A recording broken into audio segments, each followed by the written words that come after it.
Magandang araw mga GAR, ang pag-uusapan natin ngayon ay ang 2 times NBA champion at gold medalist na si Jrue Holiday. Si Jrue Randall Holiday, ipinanganak noong June 12, 1990, ay isang Amerikanong profesional na manlalaro ng basketball para sa Boston Celtics ng NBA. Si Jrue Holiday ay ipinanganak kina Sean at Toya Holiday. Pareho silang naglaro ng college basketball sa Arizona State kung saan si Toya ay tinanghal na Pac-10 Player of the Year noong 1982. Nag-aral si Holiday sa Campbell Hall School sa Studio City, Los Angeles. Bilang senior, siya ay nakapag-average ng 25.9 puntos, 11.2 rebounds, 6.9 assists at 4.8 steals bawat laro. Ang kanyang koponan ay nagtapos ng 31 out of 5 at nanalo ng California Division Fever State title. Siya ay niranggo bilang number 1 point guard at number 2 overall prospect sa class of 2008 ng Rivals.com. Siya rin ay tinanghal na 2008 Gatorade National Player of the Year at isang parade first-team All-American. Naglaro rin siya sa McDonald's All-American Game kung saan nakapagtala siya ng 14 puntos, 5 rebounds, 3 assists at 5 steals. Noong 2008-09, naglaro si Holiday kasama si Darren Collison, isang kapwang NBA player sa backcourt ng UCLA. Sa 35 laro siya ay nag-average ng 8.5 puntos, 3.8 rebounds, 3.7 assists at 1.6 steals sa 27.1 minuto bawat laro. 45.0% mula sa field, 30.7% mula sa 3-point range, at 72.6% mula sa free throw line na nagbigay sa kanya ng pagkilala sa Pac-10 All-Freshman Team. Nakapagtala siya ng career high na 20 puntos na perfect 8 of 8 shooting sa loob ng 19 minuto ng laro laban sa Florida International. Nagkaroon siya ng 13 puntos at 6 na assists sa panalo ng UCLA laban sa Virginia Commonwealth sa unang round ng NCAA tournament. Pagkatapos ng season, nagpa siya si Holiday na magdeklara para sa NBA draft na iniiwan ang kanyang natitirang 3 taon ng eligibility sa kolehiyo. Si Jrue Holiday ay na-draft bilang ika-17 pick overall ng Philadelphia 76ers noong 2009 NBA Draft. Noong February 2, 2011, nag-record siya ng kanyang unang triple-double na may 11 puntos, 10 rebounds at 11 assists laban sa New Jersey Nets. Noong January 26, nakapagtala siya ng career high na 35 puntos laban sa New York Knicks. 2 araw bago nito, siya ay pinili bilang reserve para sa Eastern Conference All-Star Team para sa 2013 NBA All-Star Game. Sa kanyang unang All-Star selection, si Holiday ay naging pinakabata sa kasaysayan ng franchise na All-Star noong Hulyo 12, 2013. Na-trade si Holiday sa New Orleans Pelicans kapalit ni Nerlens Noel at ang 2014 first-round draft pick ng Pelicans. Ang kanyang season noong 2013-14 ay natapos ng maaga dahil sa season-ending surgery noong Pebrero 2014 para sa stress fracture sa kanyang kanang tibia.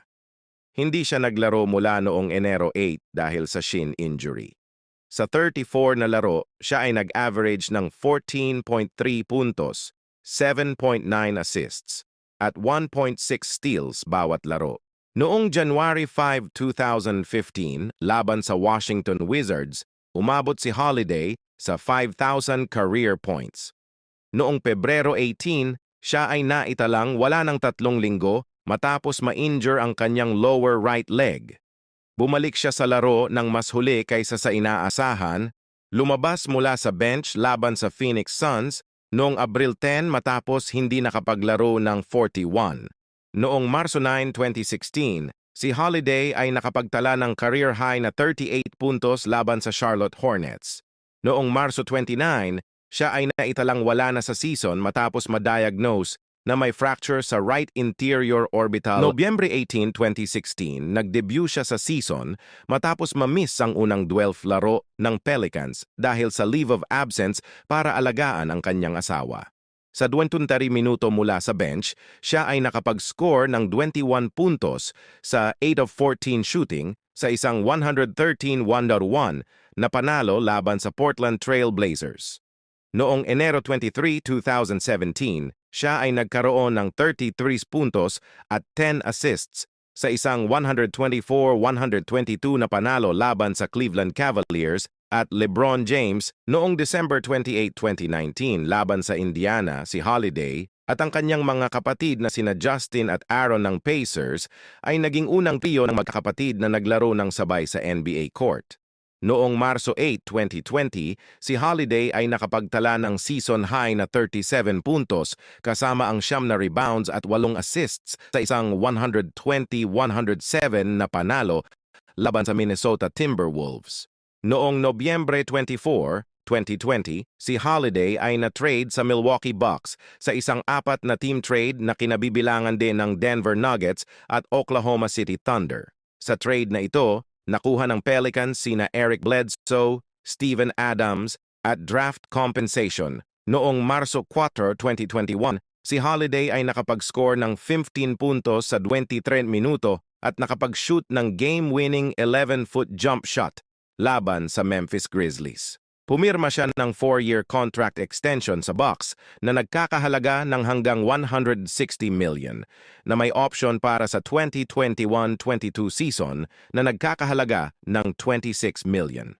Sa kanyang pagganap na nagbigay daan sa kanya sa NBA First Team All-Defense Selection, siya ay nag-average ng team high na 1.63 steals per game na pang-5 sa liga. Nakagawa rin siya ng maraming steals sa 32 laro, na pangalawa sa pinakamaraming sinumang manlalaro sa liga sa season na iyon. Noong May 24, 2021, si Holiday ay nag-record ng post-season career high na 15 assists, kasama ang 11 puntos at 7 rebounds sa isang 132-98 na panalo sa Game 2 laban sa Miami Heat sa kanilang first-round playoff series. Ang Bucks ay nanalo sa series sa pamamagitan ng 4-game sweep. Sa Game 6 ng Eastern Conference Finals laban sa Atlanta Hawks, si Holiday ay nag-record ng halos triple-double na may 12 puntos, 9 na rebounds, at 11 assists upang tulungan ang Milwaukee na manalo ng 105-98. Tinapos ang Suns ng 4-2 at nakuha ang 2021 NBA title para sa Bucks na nagbigay kay Holiday ng kanyang unang championship. Noong Setyembre 27, 2023, si Holiday, kasama sina DeAndre Ayton, Toumani Camara at isang 2029 first-round draft pick, ay na-trade sa Portland Trail Blazers bilang bahagi ng isang 3-team deal na nagpadala kay Damian Lillard sa Milwaukee Bucks at sina Grayson Allen, Yusuf Nurkic, Nasser Little at Keon Johnson sa Phoenix Suns.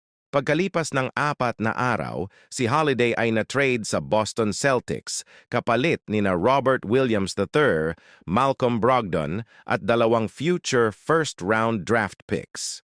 Noong Abril 10, 2024, pumirma si Holiday ng 4-year, $135 million contract extension sa Celtics na may $100 million guaranteed na tatakbo hanggang katapusan ng 2027-2028 season.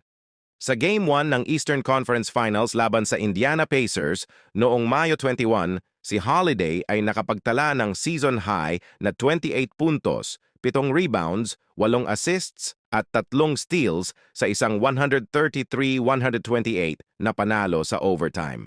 Matapos ang 4-0 series sweep, ang Celtics ay nakasiguro ng kanilang pwesto sa 2024 NBA Finals. Siya rin ang naging unang manlalaro sa NBA history na mag-average ng hindi bababa sa 18 puntos, 7 rebounds, at 5 assists na may 50-40-100 shooting splits sa isang conference finals series. Sa Game 2 ng NBA Finals laban sa Dallas Mavericks noong Hunyo 9, si Holiday ay nakapag-record ng 26 puntos at 11 rebounds sa isang 105-98 na panalo. Siya ang naging unang guard na nakagawa ng hindi bababa sa 25 puntos at 10 rebounds habang nag-shoot ng 75% o higit pa mula sa field sa isang NBA Finals game.